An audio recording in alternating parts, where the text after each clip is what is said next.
Hey guys, I am recording this video from my kitchen. I've been baking and cooking all day for all kinds of things we have going on here, but I wanted to make a quick video for you.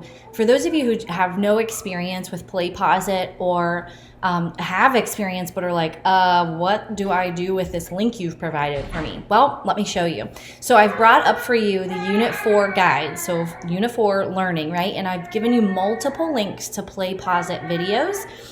Some for classical, some for operant. So let's go to this one, Big Bang Theory, Operant Conditioning Principles, Video Analysis, Playposit link.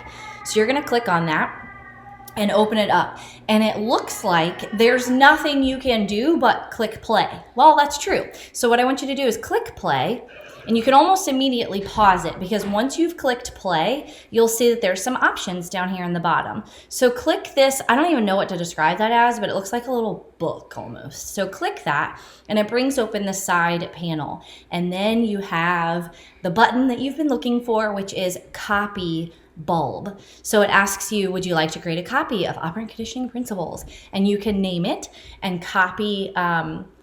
You can copy and edit, you can copy only, however you want to do that, and it will go into your Playposit account. Now, I have not tested this, but I would imagine you're gonna need to make a Playposit account first before doing this. So I would recommend just logging in with Google. You can sign in with Google. It's kind of frustrating because you have to click to log in with Google every time rather than it remembering you, but first world problems, I suppose.